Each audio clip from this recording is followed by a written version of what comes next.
Assalamualaikum warahmatullahi wabarakatuh. Hai kelas 9, berjumpa lagi dengan Ibu Enji di dalam mata belajar matematika. Pada pertemuan pertama di semester 2 ini, Bu Enji akan membahas ke modul 14, di mana pada semester genap ini, semester terakhir di dalam PKB kelas 9 itu kita akan membahas dua modul, yaitu modul 14 dan 15. Nah, pada modul 14 ini, Bu Enji akan membahas tentang pencerminan atau nama lain dari pergeseran ya. Tentang pencerminan, pergeseran, tentang dilatasi, dan juga tentang copy paste. Copy paste itu berhubungan dengan kesebangunan dan kekongruensian suatu bangunan ya. Jadi nanti Ibu harapkan kalian nanti mau tidak mau harus mencari informasi sendiri dari sumber belajar yang lainnya, karena kalau Ibu cek itu satu kali pertemuan kita itu mau tidak mau harus menghabiskan satu modul. Jadi nanti kalian Ibu harap harus berusaha lebih giat lagi, dimana semester 2 ini kan juga semester genap ini sering kepotong sama yang namanya liburan panjang ya, ada puasa, ada lebaran dan sebagainya. Jadi mau tidak mau kalian harus tetap semangat mencari informasi dari sumber belajar yang lainnya. Oke, kita lanjutkan ke modul 14. Sudah siap? Oke, silakan diperhatikan penjelasan Ibu Enji berikut ini ya. Oke, modul 14 unit pertama itu tentang pencerminan atau nama lainnya adalah refleksi. Nah, pencerminan atau refleksi ini di sini sudah ada macam refleksi terhadap misalkan saja di situ XY koordinatnya, nanti bayangannya jadi apa? Nah, kalian harus hafalkan ya. Ini yang pertama, XY direfleksikan terhadap sumbu X, maka bayangannya menjadi X, negatif Y. Jadi yang berubah adalah yang Y-nya menjadi negatif. Terus kalau XY direfleksikan terhadap sumbu Y, maka bayangannya menjadi min X, Y. XY direfleksikan terhadap titik pusat 0,0, maka bayangannya menjadi min X, min Y.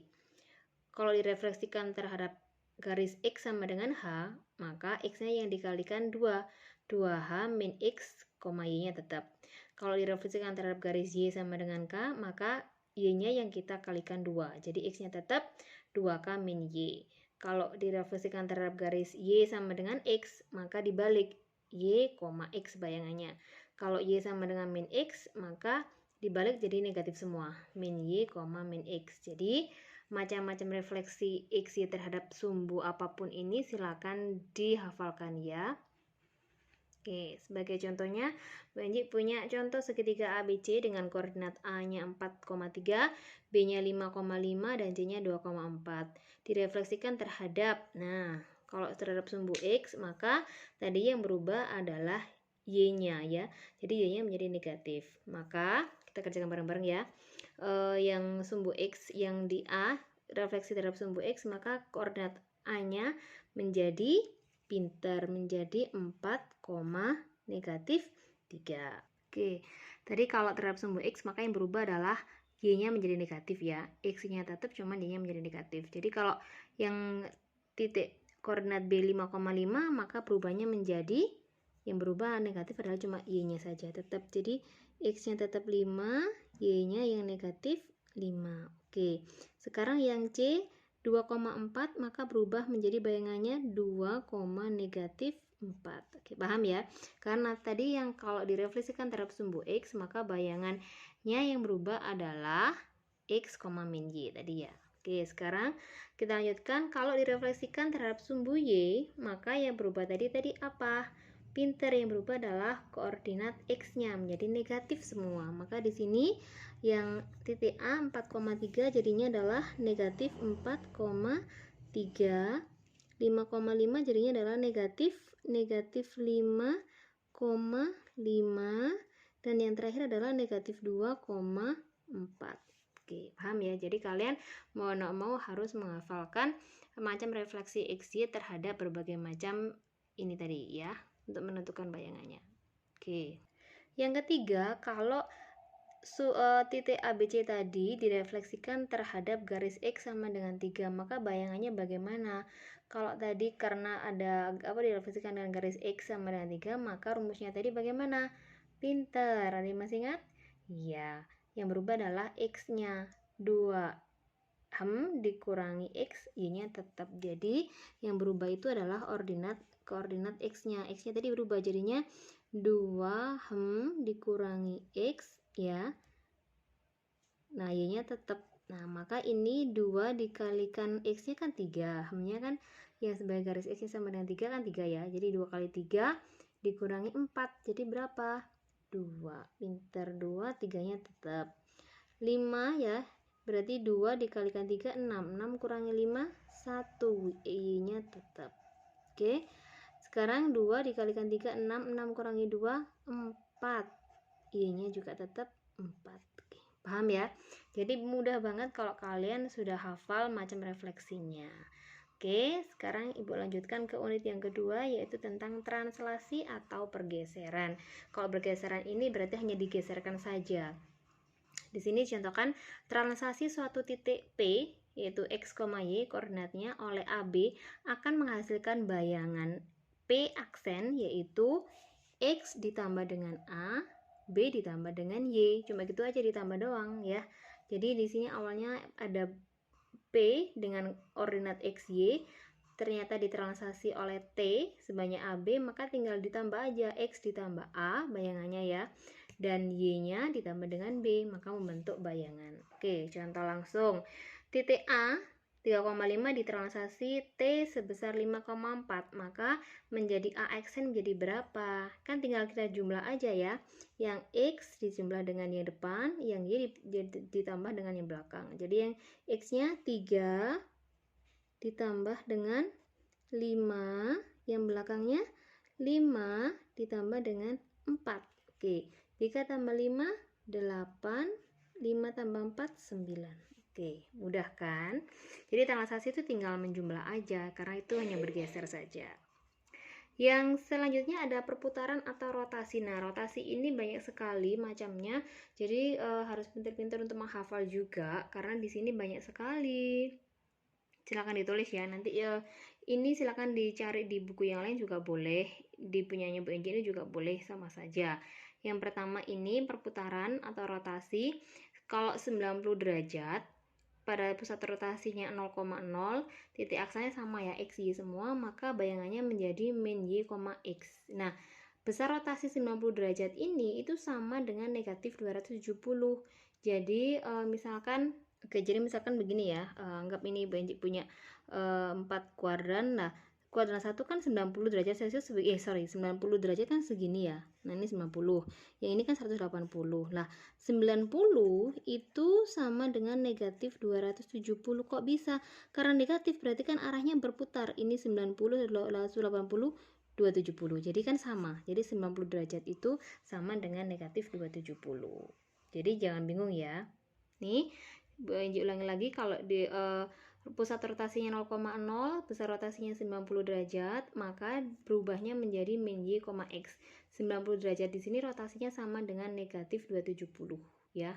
Posisinya sama.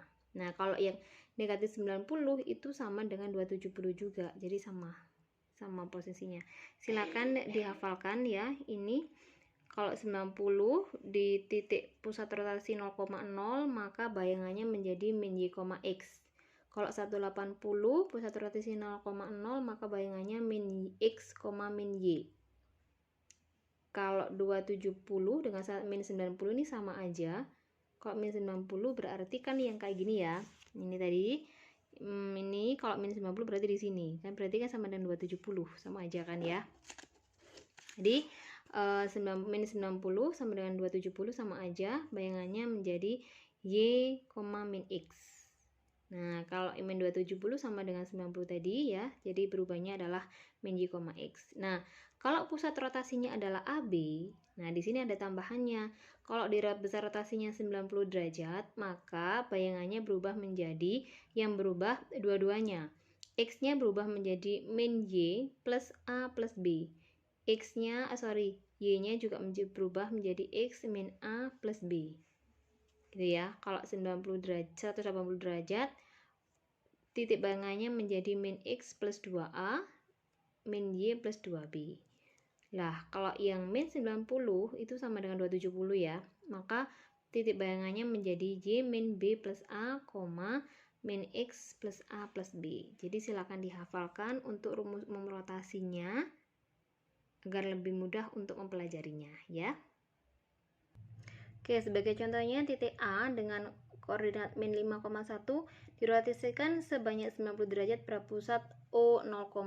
Maka bayangannya jadi berapa? Nah, karena dirotasikan pada sebesar 90 derajat, maka yang berubah pada titik 0,0, maka bayangannya menjadi min Y, X. Jadi cuma berubah aja ya. Jadi yang X-nya berubah jadi Y-nya jadi X, jadi min gitu ya. Jadi kalau di sini min 5,1 maka berubahnya adalah, kan ini X-nya min 5, Y-nya min 1, berubah kan bayangannya jadi min Y. Karena min Y jadinya adalah min 1, X-nya tetap jadi berapa? Min 5. Paham ya? Jadi kalau kalian sudah hafal rumus rotasi, bisa mengerjakan dengan mudah. Oke, sekarang kita lanjutkan ke dilatasi atau perkalian ukuran. Nah, dilatasi ini adalah transformasi yang mengubah ukuran atau skala. Dilatasi ada dua. Dilatasinya itu yang pertama dengan pusat O 0,0 dan faktor skala K. Maka untuk bayangannya tinggal dikali aja. Jadi ini misalkan ada A punya koordinat XY, didilatasi dengan pusat O sebanyak skalanya K, maka X bayangannya adalah X kalikan K, Y dikalikan K.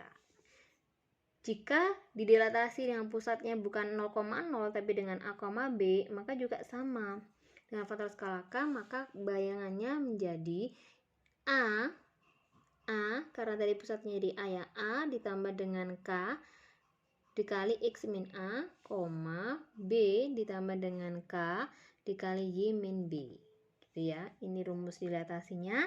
Silakan dihafalkan karena memang untuk materi ini banyak sekali rumus-rumusnya, jadi mau tidak mau kita harus hafalan untuk mempermudah mempelajarinya. Oke, contohnya Mbak Anji punya P dengan koordinat min 2,1 didilatasi dengan pusat 0,0 skalanya 3, maka bagaimana? Tinggal dikali aja ya kan, tinggal kali aja antara X dengan skalanya. Jadi yang ini K kalikan X, jadi 3 dikali negatif 2.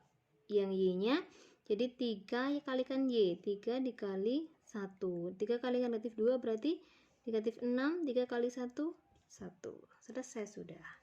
Sekarang yang kedua, A dengan koordinat 3,4 didilatasi dengan pusat 1,2 dengan skala 4. Maka bagaimana mengerjakannya? Sudah ada di atas kan ya.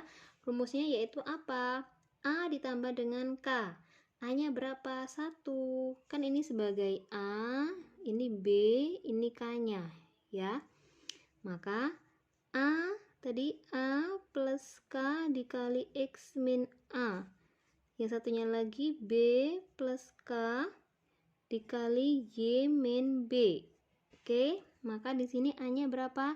1 ditambah K-nya tadi 4, X-nya adalah 3 dikurangi 1. Nah, B-nya berapa? B-nya 2 ditambah K-nya tadi skalanya 4, Y-nya adalah 4 dikurangi B-nya berapa? 2. Oke, paham ya? Ini yang A, ini B-nya, ini skalanya K, ini X, ini Y-nya. Paham ya? A-nya tadi adalah 1, K-nya 4, X-nya 3, A-nya tadi 1. Yang ini B-nya berarti 2, K-nya 4, Y-nya 4, B-nya ada 2. Oke. 1 ini 3 kurangi 1 berarti berapa? 2 ya. Jadi 1 ditambah 4 dikali 2. Yang ini 2 ditambah 4 dikali 2. 4 kali 2 8. 8 tambah 1 9. 4 kali 2 8. 8 tambah 2 10. Oke, paham ya? Jadi jawabannya adalah 9,10 bayangannya. Mudah kan? Kita ke unit 4 yaitu tentang copy paste. Copy paste di sini berhubungan dengan kesebangunan dan kongruen. Nah, bangun-bangun yang dikatakan sebangun itu bila memenuhi syarat yaitu 1, sudut yang bersesuaian itu sama besar. Terus yang kedua, perbandingan panjang sisi yang bersesuaian itu senilai. Nah, dua bangun itu dikatakan sebangun jika bentuknya sama tetapi ukurannya berbeda. Nah, itu disebut dengan kesebangunan. dua bangun yang bentuknya sama tapi ukurannya berbeda. Biasanya kesebangunan itu dilambangkan dengan tanda seperti ini. Nah, jadi kayak lambang gelombang air 2 gitu ya. Contohnya Mbak Enji punya ini. Nah, ini ada segi trapesium E, F, G, H dengan satunya adalah A, B, C, D. Nah, kalau misalkan kita disuruh membuktikan apakah kedua bangunan ini termasuk kesebangunan, bisa apa enggak? Nah, sekarang kita cek dulu ya. Nah, kalau kita perhatikan sebentar di sini, kalau yang A, B, C, D itu kita putar ke sini, kita datarkan, kan bentuknya sama. Kita tinggal mengecek apakah sudut-sudut yang bersesuaian itu sama besar, apakah perbandingan panjang sisinya senilai. Nah, kita tinggal cek aja. Berikut penjelasannya ya. Nah, apakah dua bangun datar ABCD dan EFGH ini sebangun? Kita cek ya di sini kesesuaiannya. Kalau kita cek di sini sudut E di sini sama dengan sudut A ya kan. Jadi kalau ini kita putar, kita balik gitu kan.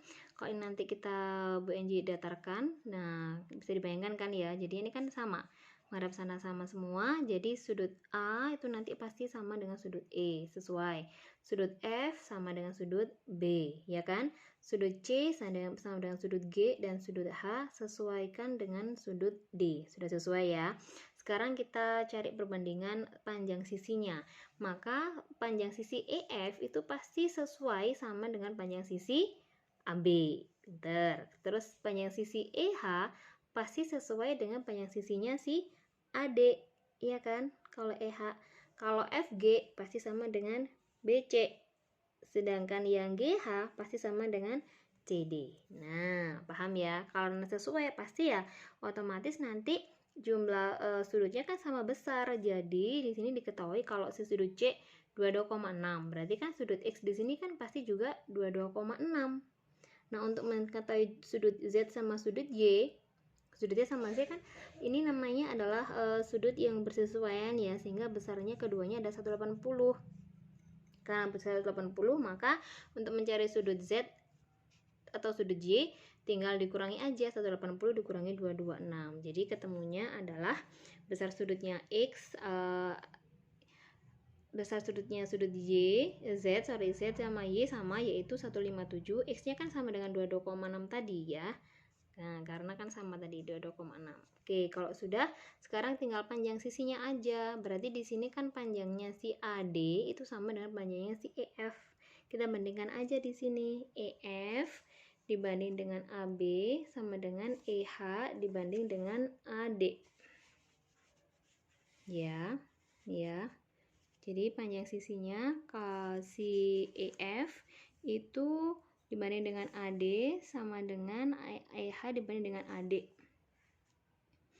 Ketemunya EF-nya tadi adalah panjangnya kita cari, sedangkan si AB tadi ketemunya di soal itu adalah 16, sedangkan si EH itu 15 panjangnya. Nah, AD panjangnya 20.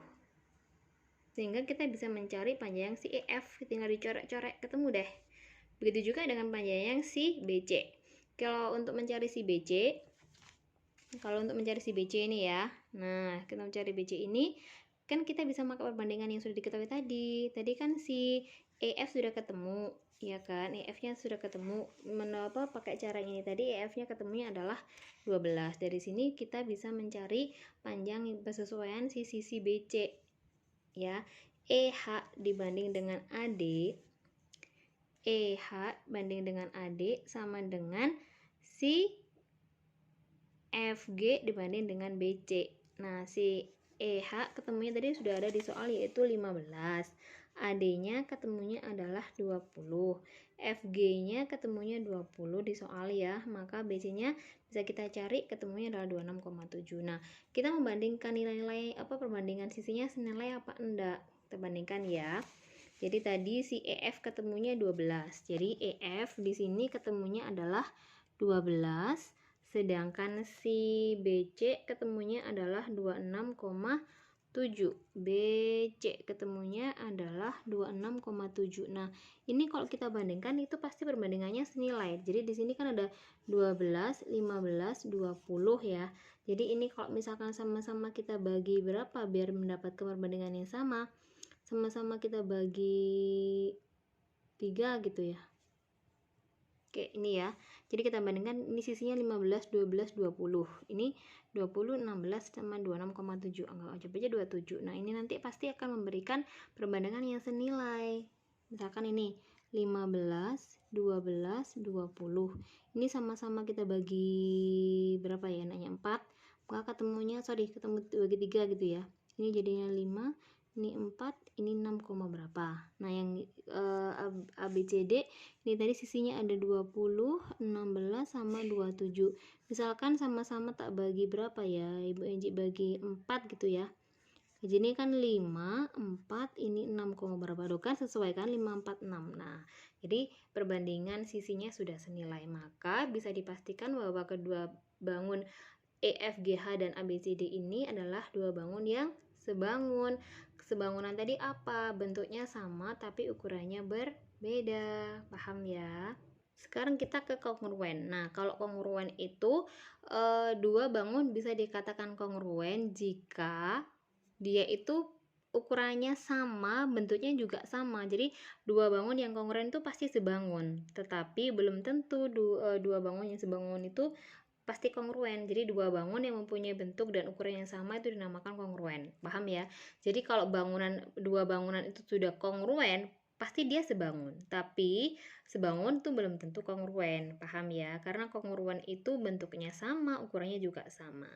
Dua bangun dikatakan kongruen bila satu, ada sisi yang bersesuaian sama panjang si sisi, dan yang kedua itu sudut yang bersesuaian sama besar. Jadi sudut sama sisinya itu sama gedenya, sama ukurannya, sama-sama semuanya gitu ya. Nah, lambang simbol dari kongruen itu seperti ini. Tadi kalau ada air 2 itu kan sebangun ya. Kalau yang ini ada sama dengannya, ada airnya di atasnya itu, nah itu kongruen. Oke, contohnya segitiga ABCD dan WXYZ di bawah kongruen. Sebutkan sisi dan sudut yang bersesuaian. Nah, ini ada segi 4 ABCD sama segi 4 WXYZ. Nah, kira-kira kita disuruh membuktikan kalau keduanya kongruen bagaimana? Kita cek aja di sini, jelaskan di sini sudut A sesuai dengan sudut W, D sedang dengan Z, C sudut C dengan sudut Y, sudut B dengan sudut X. Pasti sesuai kan? Sekarang kita tinggal menyesuaikan sisinya aja. Sisinya berarti AD pasti sama dengan WZ. Sesuai kan? DC dengan ZY, CB dengan YX, AB dengan WX. Nah, sudah selesai. Itu aja buktinya. Contoh yang kedua, buktikan bahwa segitiga ABC itu kongruen dengan segitiga EDC. ABC dengan segitiga EDC ini kongruen. Buktinya bagaimana? Yang pertama kita cek dari segi panjang sisinya ya. AB pasti sama dengan DE. Ya, ini kan pasti sama kan? DC dengan BC sama, AC dengan CE pasti sama. Sekarang kita tinggal sudutnya aja. Sudutnya di sini pasti kan si C di sini kan sama karena bertolak belakang, pasti juga sama kan? Maka sudut yang lain pasti juga akan sama besarnya. Selesai sudah. Itu kongruen ya. Jadi kongruen itu bentuknya sama, ukurannya juga sama, baik sudut maupun sepanjang sisinya pasti sama. Itu yang kongruen. Sekarang kita ke kesebangunan khusus dalam segitiga. Nah, segitiga ini punya kesebangunan khusus ya. Di sini silakan dihafalkan. Nah, ini kalau ada yang seperti ini, maka untuk mencari AB kuadrat itu sama dengan BD dikalikan dengan BC.